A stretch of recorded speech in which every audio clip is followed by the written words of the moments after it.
شکریہ شکریہ. بسم اللہ الرحمن الرحیم. بس بس بس. ایاک نعبد و ایاک نستعین. سب سے پہلے میں سب کا شکریہ ادا کرنا چاہتا ہوں جنہوں نے آج یہ ہمارا جو 3 سال جو ہم آج 3 سال کی اپنی پرفارمنس لوگوں کے سامنے رکھ رہے ہیں. میں فواد چودھری آپ کا، سیف اللہ نیازی آپ کا، اور فاروق حبیب سب کا، یوتھ ونگ سب کا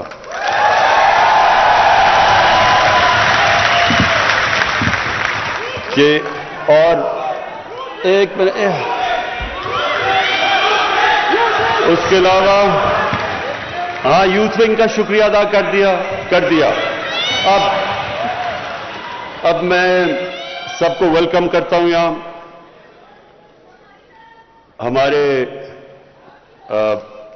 ہمارے منسٹرز، صوبائی اور فیڈرل منسٹرز، اور ابھی جو الیکٹ ہوئے ہیں آزاد کشمیر کے پریزیڈنٹ، وہ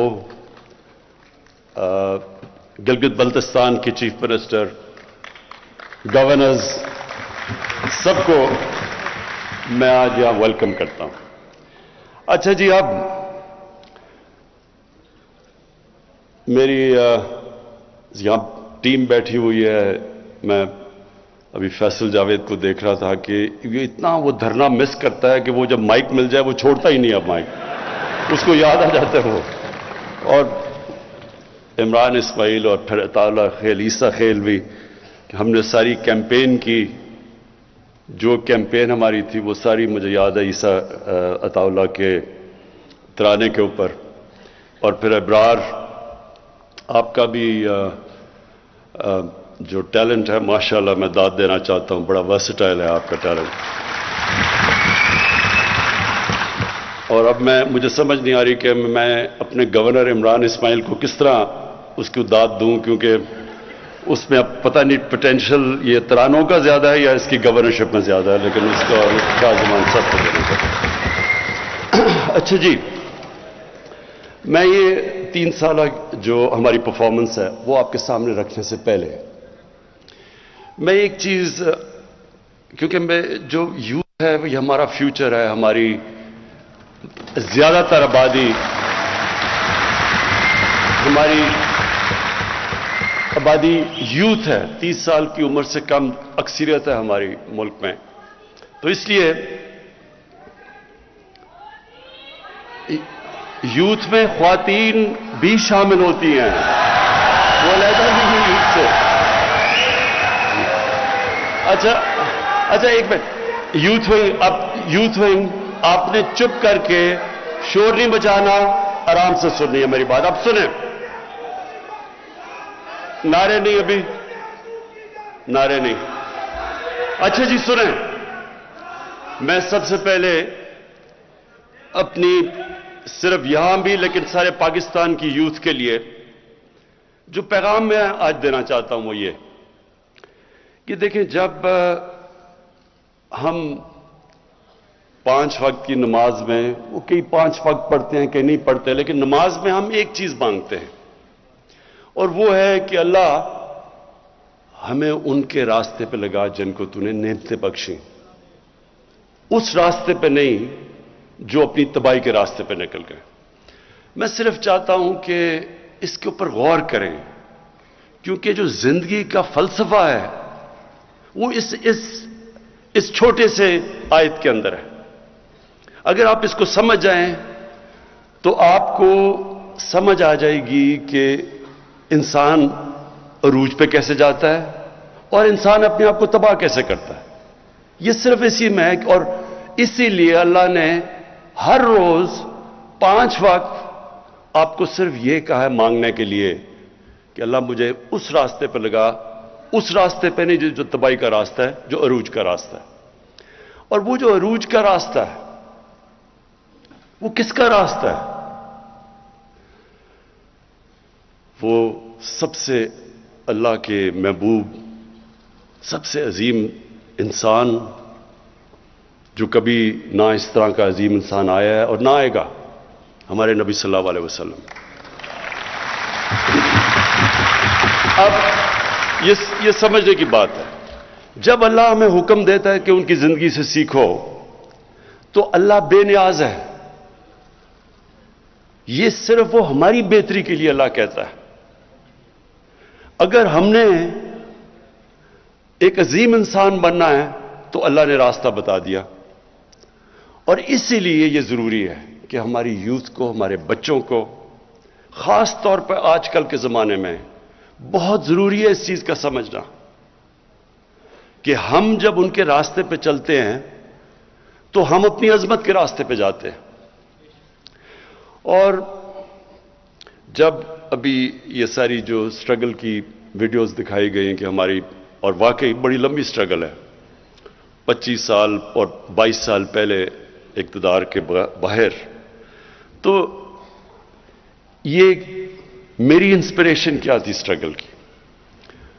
ایسے ایسے وقت تھے جب کہ 5-6 لوگ رہ گئے تھے جو ایکٹیو پارٹی میں رہ گئے تھے۔ ایک وقت ایسا تھا کہ پارٹی سکڑ کے 5-6 لوگوں کی رہ گئی تھی، باقی گھروں میں بیٹھ گئے تھے، اور اونچ نیچ آتی ہے، ہر تنظیم میں، انسان کی زندگی میں اونچ نیچ آتی ہے۔ اور وہ جو برا وقت تھا، اور جب لوگ مذاق اڑاتے تھے، مجھے کئی لوگوں نے کہا کہ جی ہمیں شرم آتی ہے، ہم جب گھر جاتے ہیں ہمارا مذاق اڑتا ہے کہ آپ تحریک انصاف میں ہیں۔ کئی میرے اپنے، بلکہ یہاں بھی 1-2 بیٹھے ہوں گے جن کو یاد ہوگا کہ وہ جب گھر جاتے تھے تو ان کی بیوی کیا کہتی تھی جب وہ کہتے تھے میں تحریک انصاف میں ہوں۔ تو یہ میری انسپریشن، سوچے نا، میں ایک انسان جس کو اللہ سب کچھ دے چکا تھا، بڑا نام تھا، کوئی کسی چیز کی کمی نہیں تھی، تو سوچے کہ مجھے یہ بار بار یہ سننا پڑتا تھا، مذاق اڑاتے تھے لوگ۔ کئی لوگ ویسے ہی کرکٹ کے دنوں میں میرے خلاف ہوئے تھے، کیونکہ وہ جیلسی ہوتی ہے نا، جو کامیاب انسان ہوتا ہے اسے لوگ جیلس ہوتے ہیں، تو وہ ان کو موقع مل گیا کہ اچھا جی اب تو یہ نیچے آیا تو اس کو برا بھلا کہو۔ دیکھیں، میں نے صرف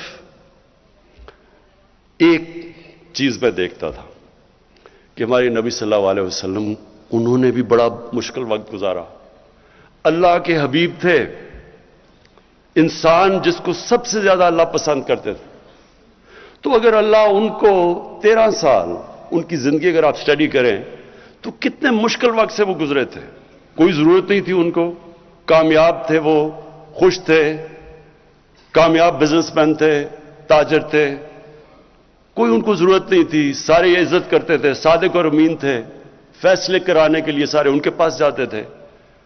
تو ایک دم جب وہ رائے حق پہ آئے تو لوگوں نے مذاق اڑایا ان کا، کیا کیا نہیں کیا ان سے،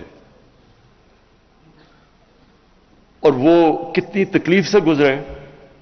تو میں ہمیشہ ان کی زندگی سے سیکھتا تھا، کیونکہ ہمیں قرآن میں حکم تھا، اور یہ آپ سب کے لیے، اور میں خاص طور پہ اپنے یوتھ کے لیے کہنا چاہتا ہوں۔ دیکھیں، یہ جو 2 راستے ہیں کہ ان کے راستے پہ لگا جن کو نعمتیں بخشیں، تو کیا وہ نعمتوں کا راستہ آسان راستہ ہے؟ اگر آسان ہوتا تو سب سے زیادہ نعمتیں تو انہوں نے نبی صلی اللہ علیہ وسلم کو بخشی تھی، تو ان کا تو بڑا مشکل راستہ تھا۔ کہنے کا مقصد یہ ہے کہ جو ایک قرآن کی ایک آیت ہے کہ جس کو تم اپنے لیے اچھا سمجھتے ہو وہ برا ہے، وہ کئی دفعہ تمہارے لیے برا ہے، اور جس کو تم برا سمجھتے ہو وہ اچھا ہے۔ مطلب یہ کہ کبھی بھی برے وقت سے ڈرنا نہیں چاہیے۔ جب میں پہلی دفعہ جب پرائم منسٹر بنا تو میں نے پہلی بات کی کہ یہ مشکل وقت ہے، لیکن گھبرانا نہیں ہے، کیونکہ مشکل وقت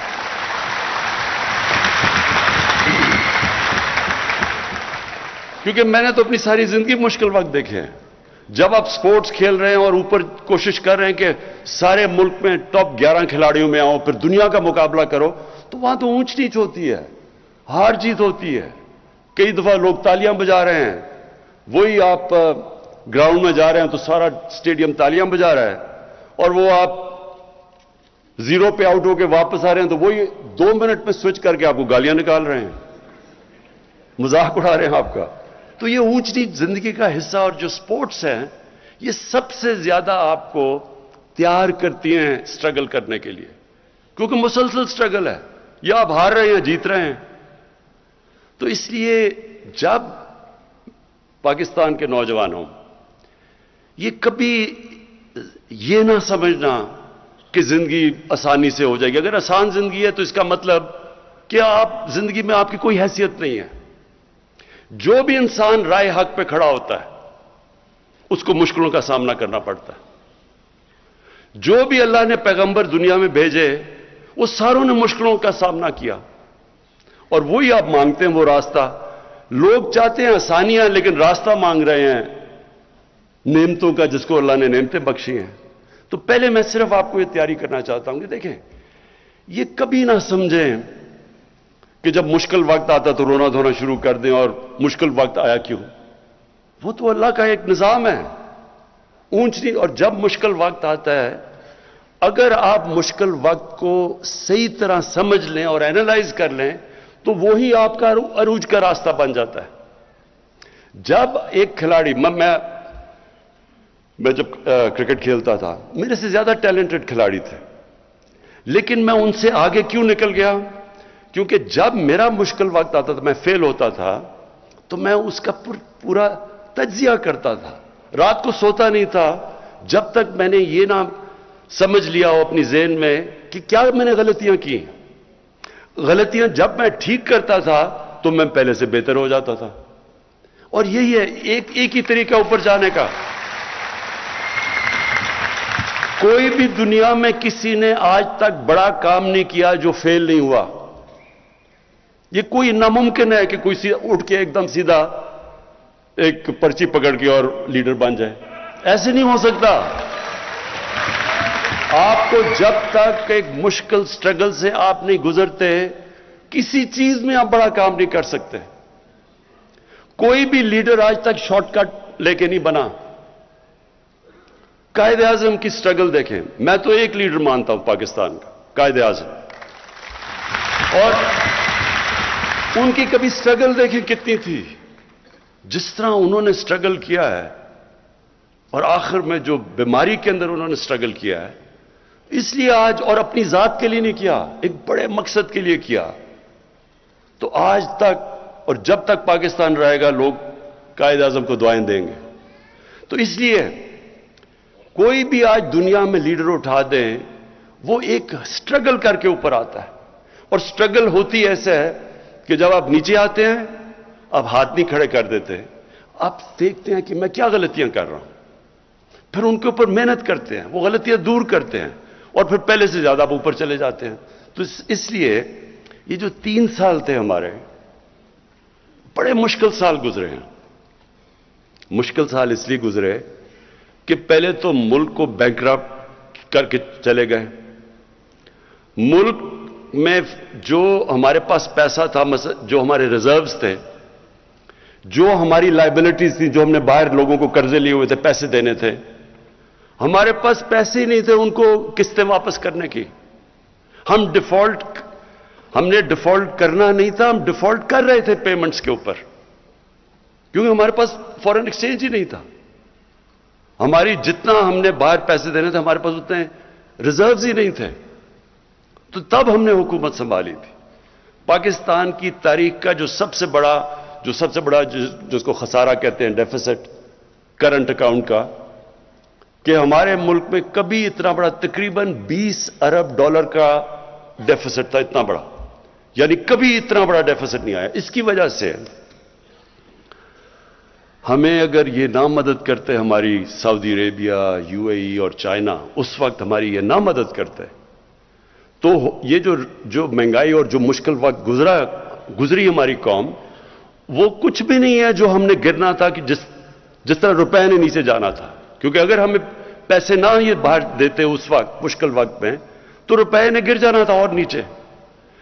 جب جتنا بھی روپیہ گرا، اس سے بھی آپ سب کے سامنے ہے جو مہنگائی آئی پاکستان میں، کیونکہ جتنی چیزیں باہر سے آنی تھی، تیل، بجلی، اس کی وجہ سے افیکٹ، ساری چیزیں مہنگی ہو گئی۔ تو اس وقت ہمیں جو سامنا کرنا پڑا، ایک نئی ٹیم تھی، یا تو ہمیں تجربہ ہوتا، ہماری ٹیم بھی نئی تھی، اور اس کے بعد پھر ایک ایشو نہیں آیا. پہلے تو کرائسس آیا, اس کے مشکلوں سے آئی ایم ایف کے پاس جانا پڑا, پیسے نہیں تھے ہمارے پاس, مجبوری آئی ایم ایف کے پاس جانا پڑا. اور جب آئی ایم ایف کے پاس آپ جاتے ہیں تو جس طرح کوئی بھی جو جس سے آپ قرضہ لیتے ہیں وہ پوچھتا ہے کہ میرا پیسہ واپس کیسے کرو گے, اور وہ پھر شرائط لگا دیتا ہے کہ میرا پیسہ واپس کرنے کے لیے آپ کو بجلی بھی مہنگی کرنی پڑے گی کیونکہ بجلی میں خسارہ ہے, آپ کو روپے کی قیمت گرانی پڑے گی, آپ کو ٹیکس لگانے پڑیں گے. اور جب وہ آئی ایم ایف کی آپ شرائط پہ چلتے ہیں تو عوام کو تکلیف ہوتی ہے, عوام مشکل وقت سے گزرتی ہے. تو ہم اس مشکل وقت سے سال کے بعد نکل ہی رہے تھے کہ کرونا آ گیا. کرونا سے پہلے بھی ایک چیز ہوئی, پلوامہ آ گیا. وہ میں صرف پلوامہ میں اللہ نے ہمیں بڑی کامیابی دی, اور میں آج اپنی خاص طور پہ اپنی فوج کا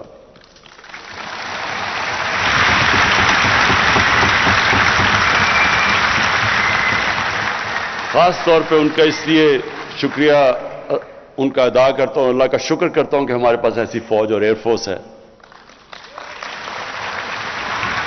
کیونکہ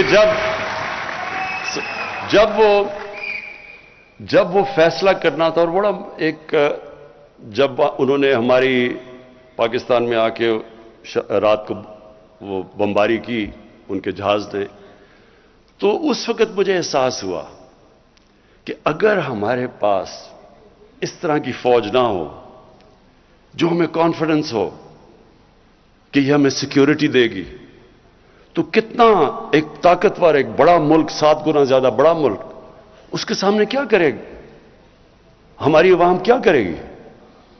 تو ادھر احساس ہوتا ہے اپنی فوج کا. اور پھر مجھے یہ ان 3 سالوں میں جو سب سے زیادہ تکلیف ہوئی کہ جس طرح یہ جو مافیا ہے, انہوں نے ہماری فوج کے خلاف جو تقریریں کی, جو سٹیٹمنٹس دی.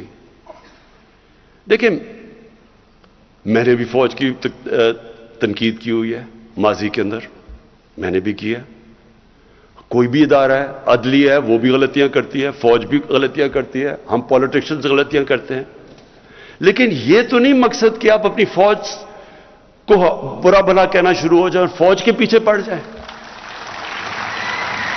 اور فوج کے پیچھے اس لیے پڑے ہیں کہ آپ چاہ رہے ہیں کہ کسی طرح فوج گورنمنٹ کو گرا دے, یا اپنے آپ کو ڈیموکریٹس کہتے ہیں اور ان کے پیچھے پڑے ہوئے ہیں کہ ایک ڈیموکریٹک گورنمنٹ کو گرا دیں.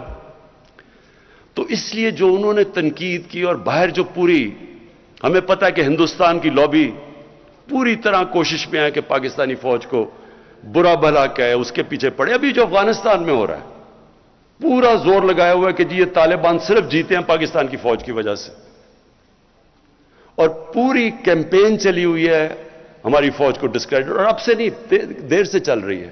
اور یہاں بیٹھے ہوئے لوگ پورا انہوں نے محاذ بنایا ہوا ہے فوج کے خلاف. اور میں یہ آپ کو کہتا ہوں کہ مجھے میں نے ویلیو کیا اپنی فوج کو جب وہ پلوامہ ہوا, کہ ہمیں ایک کانفیڈنس تھا, اس لیے ہم دلیری سے ان کو کہہ سکتے تھے, نریندر مودی کو, کہ اگر تم نے کچھ کیا تو ہم تمہیں واپس جواب دیں گے. اگر ہماری فوج اگر نہ ہوتا یہ, تو خود سوچ لے کہ میں نے پتہ نہیں کیا مشکل وقت گزرنا تھا. اچھا, اس کے بعد کرونا ہو گیا. اب کرونا کے اندر آپ لوگوں کو پوری طرح اندازہ نہیں ہے کہ وہ کتنا ہمارے لیے مشکل وقت تھا. ایک منٹ بس, اب آپ نے مجھے انٹرپٹ نہیں کرنا, اوکے؟ ساتھ والوں نے پکڑ کے اس کو باہر نکال دینا اگر کیا. اچھا سنیں ذرا,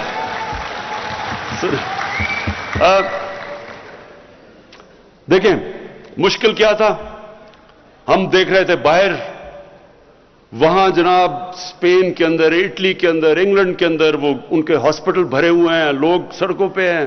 ان کے یعنی جو ملک جن کے پاس ہمارے سے 30-40 گنا بڑا جی ڈی پی تھا, دولت تھی, وہاں ہم حالات دیکھ رہے تھے, اور وہ ساروں نے لاک ڈاؤن کیا ہوا تھا.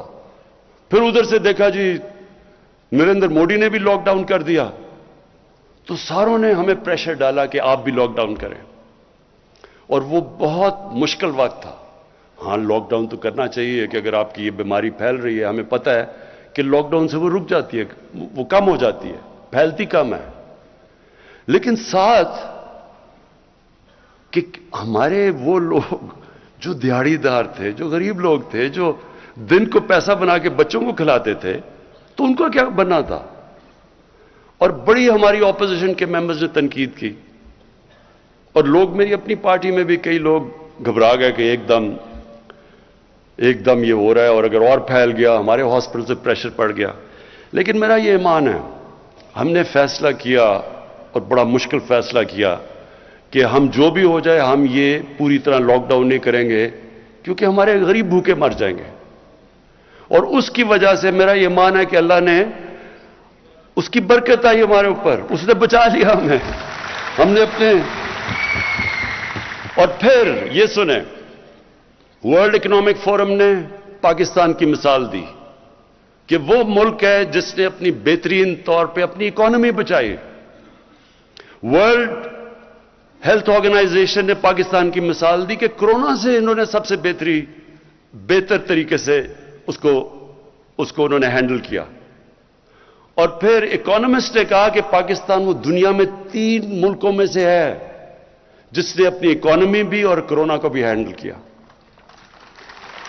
ادھر میں پھر اپنی ٹیم کو، کیونکہ اگر ہم غلط فیصلہ کر لیتے، میں آج آپ کو بتاؤں، یہاں لوگوں نے بھوکے مرنا تھا، جو آج ہندوستان میں ہو رہا ہے۔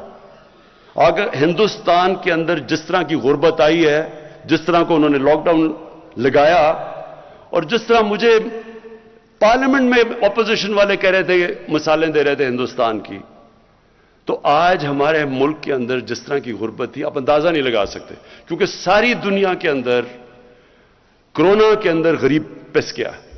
لاک ڈاؤن سب سے زیادہ تباہی مچاتا ہے غریب کو۔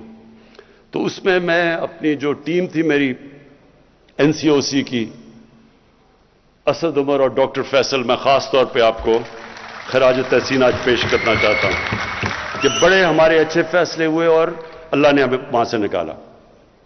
اچھا، میں ذرا آپ کو صرف 3 سال کی ہم نے اپنی پرفارمنس بتانی تھی، تو میں ذرا صرف آپ کے سامنے رکھنا چاہتا ہوں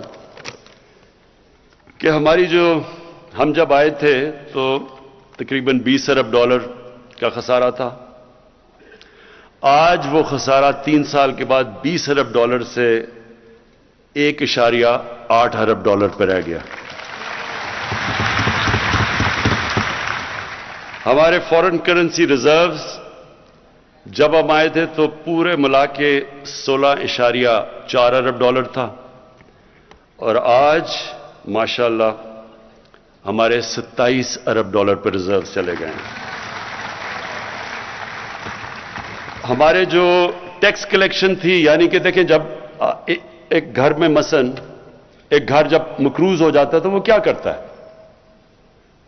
اس کو اپنے خرچے کم کرنے پڑتے ہیں اور اپنی آمدنی بڑھانی پڑتی ہے، اور کوئی طریقہ، جب سے اللہ نے دنیا ایجاد کی ہے اس کے علاوہ کوئی طریقہ نہیں ہے اس میں سے نکلنے کا۔ تو جب آپ خرچے کم کرتے ہیں تو لوگوں کو تکلیف ہوتی ہے۔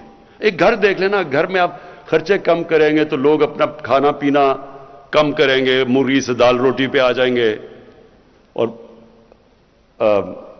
بچوں کو اچھے سے اسکول سے نکال کے دوسرے اسکول میں ڈال دیں گے، کیونکہ آپ کو مشکل وقت سے تو گزرنا پڑتا ہے۔ ہر گھر کو جب یہ ایک گھر مقروض ہو جاتا ہے اس کو یہ کرنا پڑتا ہے، تو تب گھر والوں کو تکلیف ہوتی ہے۔ تو وہ بڑی تکلیف سے ہمارے لوگ گزرے، اور میں یہ بھی اللہ کا شکر کرتا ہوں کہ بڑی ماشاءاللہ ہماری ایک دلیر قوم ہے، ہم اس سے بڑے صبر سے نکلے۔ تو پھر ہماری جو کلیکشن تھی، ٹیکس کلیکشن، ہماری ٹیکس کلیکشن جب ہم آئے تھے تو 3,800 ارب تھی۔ 3,800 ارب روپیہ ہماری ٹوٹل ٹیکس کلیکشن تھی۔ آج وہ پہنچ گئی ہے 4,700 ارب پہ ہماری ٹیکس کلیکشن۔ اور یہ جو سارے میں آپ کو فگرز دے رہا ہوں یہ اسحاق ڈار کے نہیں ہیں، یہ اصل ہیں۔ اس کے بعد ہماری جو ریمیٹنسز ہیں،